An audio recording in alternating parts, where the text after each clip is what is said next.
ShinRobjira.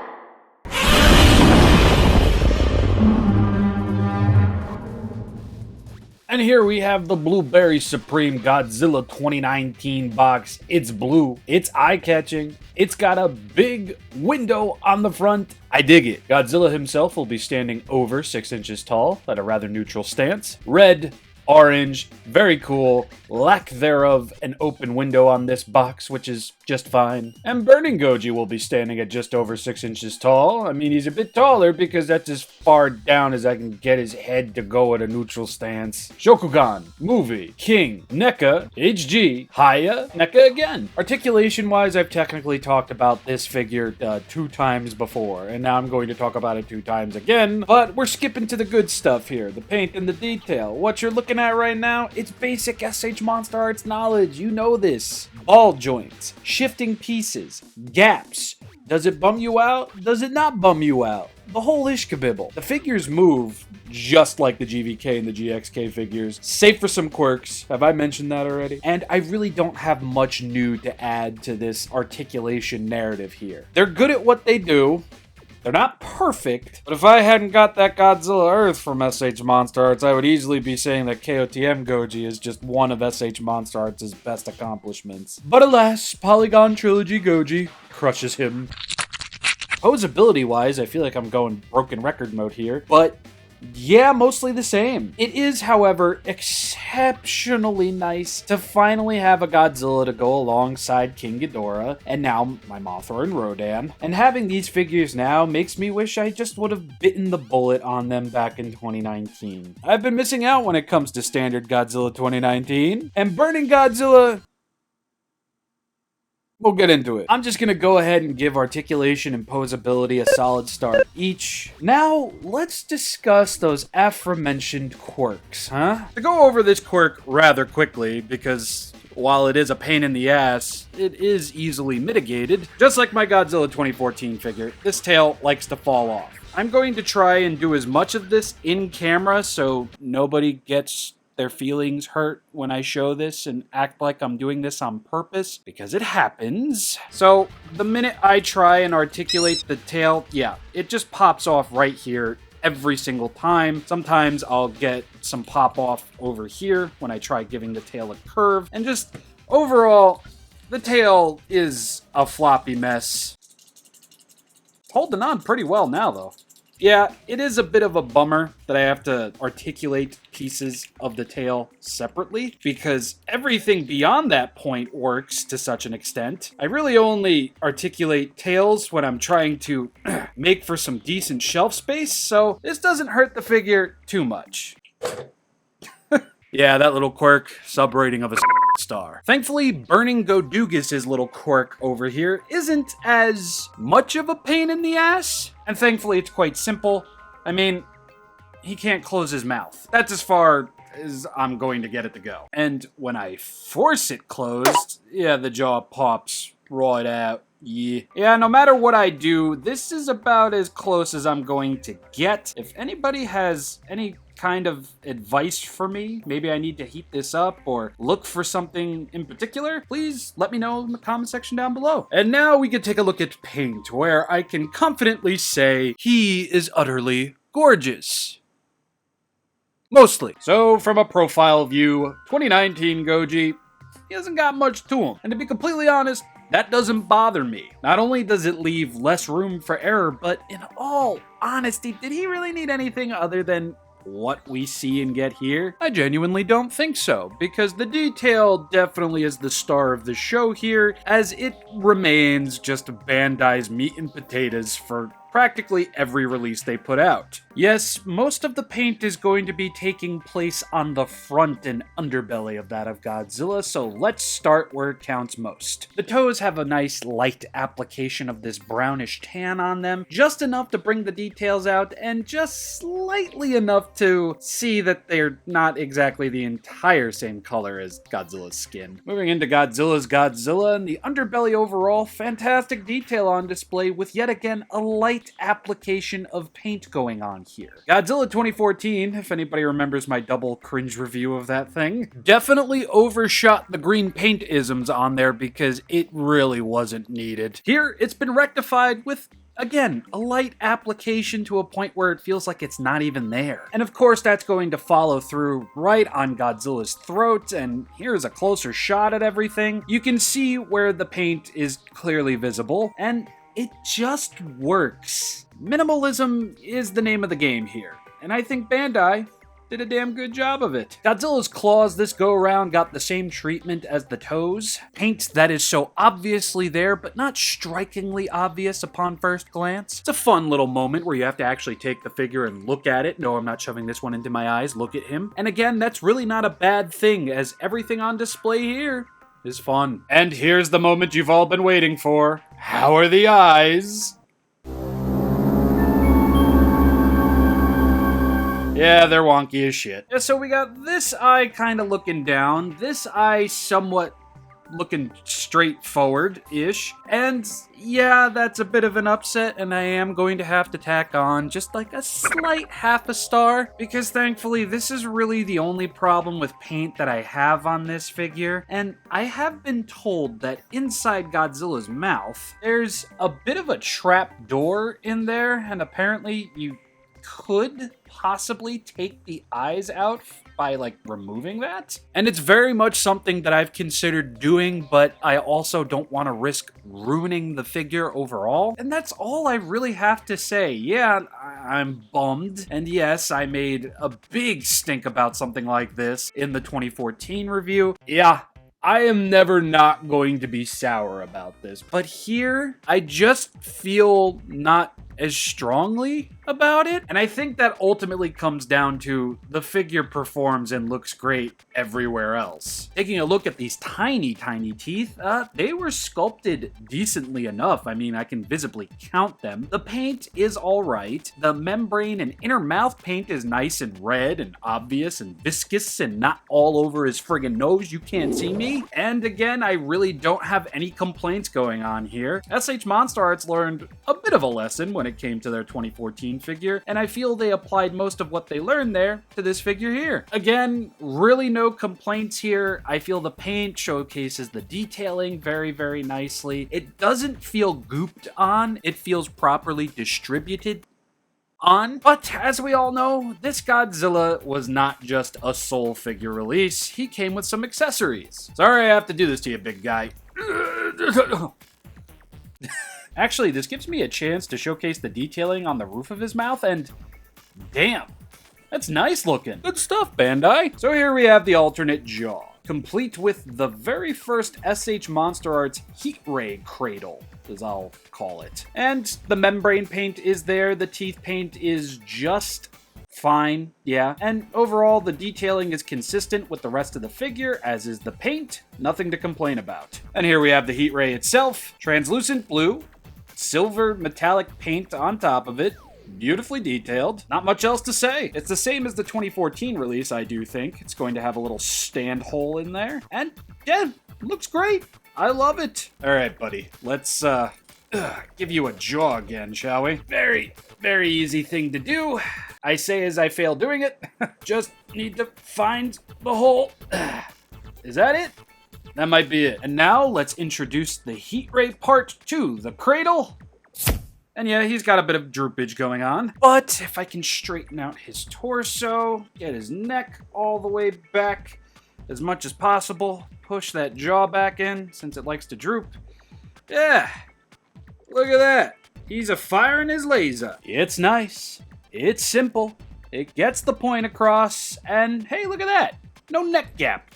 Sick. This guy's just the total package, I guess. So in terms of paint and detail, he doesn't have much. He's got one thing working against him, but for the most part, this is a lovely looking figure. I would say to prevent neck and jaw droopage, just to add a stand to this release, because having him angle the heat ray down kind of just leads to that. And that's something that we saw with the GXK release and such. It is possible, it will droop. Please stand. Sub rating of a half a star included for that one lazy eye. I'm gonna give give this guy 2 solid stars in terms of paint and detail. It works for the most part. I honestly have nothing negative to say about this, again, save for the one eye, and I really can't devalue the figure for having one thing wrong with it while everything else, save for that quirk, is just fine. Moving into Burning Godzilla, I have quite a lot to say here. And I'm going to praise S.H.MonsterArts really quick,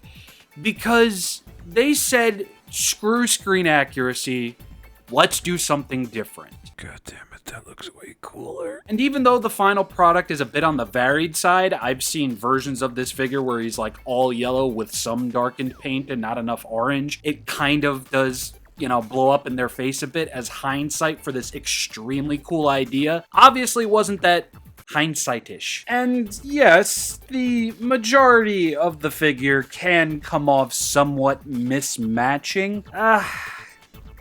I thought I would have more hate in my heart for this thing, but something about this Burning Godzilla variant just... it hits differently. But there are some areas where it's like, what the hell are you doing? I mean, we've got dark and orange, we've got just red, we've got orange, red, and dark. We've got mostly dark and just orange. And then we get a little bit more of that over here at the thigh. And then we go from this to this. Yes, it's a friggin' mess. Absolutely. Some of it matches, other parts don't, as you can see here. But it's just in this weird and twisted way. This is maybe one of the cooler experiments that Bandai put into play. The details were illuminated in a way that they weren't before. Yes, he looks like a mix and match cheese disaster, but I am having the most conflicted thought process going on here. I mean, just look at the underside of his hands. They look gold. And then you go from his chest, which is yellow and orange, to a more burnt pizza disaster look for the neck moving into his head. And then his head is this darker color with yellow eyes, red and yellow, and the figure is fully translucent. It's just... fuck me! My love of ridiculous repaints is really shining through here, and since the obvious intent was really not to be wholly screen accurate, I can't exactly fault Bandai, Tamashii Nations, the team, for doing something different. Especially since, along the way, we would get a Haya Burning Godzilla, which is exactly what we kinda needed. I know the S.H.MonsterArts line, at this point, and even today to some extent, its whole thing is to be articulated and screen accurate. And while I am very much admitting that this thing is a friggin' mess, it's the coolest mess that I think S.H.MonsterArts has put out. Plus, look at those burning, bloody outlines of the dorsal fins. It definitely gives off the burning vibe. And I'll extra admit, I kinda don't hate the fact that yellow and orange peeks out between the different parts of the segmentation of the tail, because it almost kinda just adds to the effect. Like, goddamn, that's actually kind of cool. Had I gotten this at release, I probably would have made a huge stink about this figure looking like a mix and match dye job, a freaking cheese taste testing dish that you would get at Chili's, which they don't do anymore. But since my hatred boner, the hatred flame in my heart for that of S.H.MonsterArts has pretty much subsided these days, I don't hate this. In fact, I kind of fucking love it. Yes, when you zero in on the shin and foot and then take a look at the knee and thigh, it's a weird case of whiplash. Not quite my tempo. Yes, the head goes from this dark, almost overcooked look immediately into a bright and viscous yellow and orange and gold. And yeah, from far away, he looks like oven-cooked cheese. From nearly every angle, this is just working against it. But at the same time, from every angle, I'm just kind of liking it more and more. And it's translucent. I'm sorry. I know my opinion isn't exactly being communicated the best here with this figure, but it's also just kind of hard to hate. I mean, damn, that's cool. And I guess I'm going with the rule of cool this go around, everybody. Now, for the S.H.MonsterArts fans who got this at release and maybe didn't like it, I I mean, we have a screen-accurate-ish Burning Godzilla now from Haya, and you can just go ahead and get that. Dare I say, though, and I'm going to try and communicate this in not an abrasive way, but the screen-accurate version of this figure is almost boring compared to this.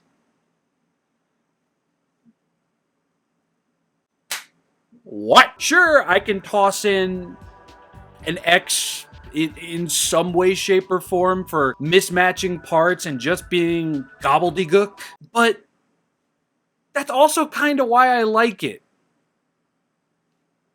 I don't know. It's an indescribable mess of just cool...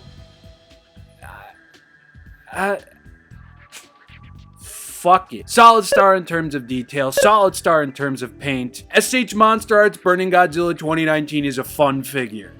And I don't give a shit. You cannot convince me otherwise. But here comes the fun part. Let's compare both of these figures to their NECA and Haya counterparts. Okay, yeah, not going to lie, this almost feels unfair and rude, cruel even. But that aside, I still do very much like what NECA did with their KOTM Goji. I love that sandy brown all over his skin, just accentuating upon all of the crazy detailing that went into the figure. But I also kind of really enjoy that Bandai went super subtle with this Godzilla. Again, it left less room for error and just more room for the detailing work to really speak for itself. Sure, the NECA figure might have been made with the actual files on hand, but like some were communicating back in the day, NECA was a choice. It was an alternate option.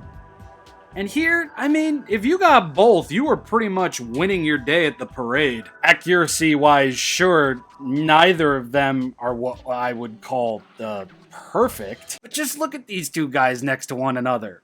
He's better. Absolutely. Without a doubt. But, yeah, that was a bit unfair. Skirting the lines of mean, even. So let's bring in the Haya. Both of the figures offer something cool and different from one another. The ultimate final word being, I really can't pick which one I like more.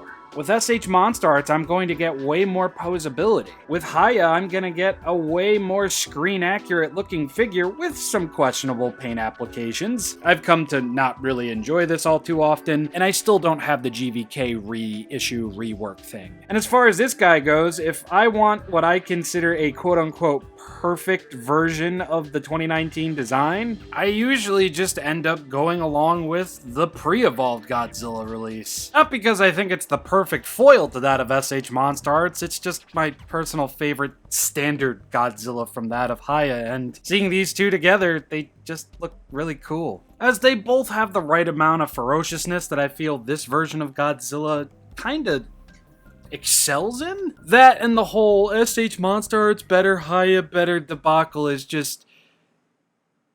it's boring. It's overplayed. I can't take it anymore. But now let's take a look at Burning Godzilla, of which thankfully NECA can actually participate here because I'm pretty sure I said this at one point, but they're so starkly different from one another, saying one is better than the other is kind of a disservice. Bandai went translucent, NECA went translucent. Yes, NECA's balance of that of red and darker skin tones definitely does the job. Bandai at least properly sealed the paint job on their figure and doesn't have peeling issues. Yep, I'm gonna remain a spiteful little bitch because of that. I mean, look at that. Look at that.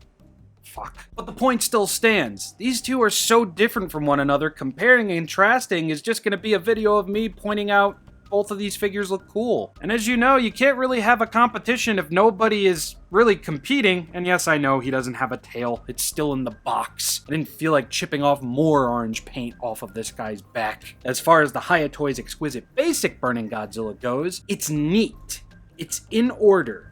It uses the darker colors, the oranges, the yellows, the reds, in a way that is both pleasing and probably the most accurate we're going to get of this version of Godzilla. But between these two competing forces, picking a favorite, it's all up to really preference. And believe me, I didn't think I was going to be saying that about this messy cheese dish thing, but I also wasn't expecting to get a copy where it's actually quite appealing. Haya did a fantastic job, and to be completely honest, the only part that's mismatching on their figure is just going to be with the head. He needed a little bit more dark orange over there, but look at these two figures. Look at them side by side. Look at how much they differ. The brightness, the brighter colors, the different forms of using color and such. Yes, in comparison, the S.H.MonsterArts looks like a pile of shit next to the Haya. I will not deny that at all. I can't pick which I prefer more. If I want something ridiculous and awesome, I'm gonna go for this guy. If I want something that represents the movie file to the best of its ability, I'll go with this guy. Saying that one's better than the other, I mean, it's so clearly, like, in terms of paint, Haya, sure. But looking at the S.H.MonsterArts Burning Godzilla it's almost an experience. And I can't believe I'm actually saying it. This just feels like what it truly means to have competition and getting something you can enjoy from both sides. And that's that. And there's one more comparison to make. Now, as many of us know, we got this figure, and I believe the poster color version, and then it was this guy, and then it was the event exclusive. So we've got two versions of this figure with this head, and then we got this guy in the event exclusive with this head, and that's the head that's remained since that event exclusive, and then GVK, and then GXK. Now, as for what actually happened behind the scenes at Bandai, whether they lost the file for this head, and this head is just a weird remolding of this head, I don't know, and we may never officially know because Bandai is so secretive like that. The most critical I'm going to be in this video is just that this head was honestly perfect. This one is just, it's not the best looking. Yes, it's detailed. Yes, it looks great when it's got the right amount of paint to it, but this is so severely a downgrade from this, and I really hope Bandai do something for whatever comes next, unless Godzilla Evolved is the de facto final Godzilla for the time being. Yeah, I'll say that much. I'm not a fan of the head. It's been on some decent figures since Burning Godzilla, I can give it that much. It's just been a bit of a de-evolution since then. But I gotta admire the colors here. There's something different here for everybody. Okay, I'm getting a bit out of hand here, but come on, that looks cool. Yeah, I know. This was a bit of a wild ride in terms of takes, but that's just how I feel. I have been ShinRobjira. I hope you enjoyed this weird salad of intricate thought patterns or something. And when next we meet, I'm not exactly sure what I'm going to do next. Have a lovely day, everybody. Hope you enjoyed. See you next time. Peace.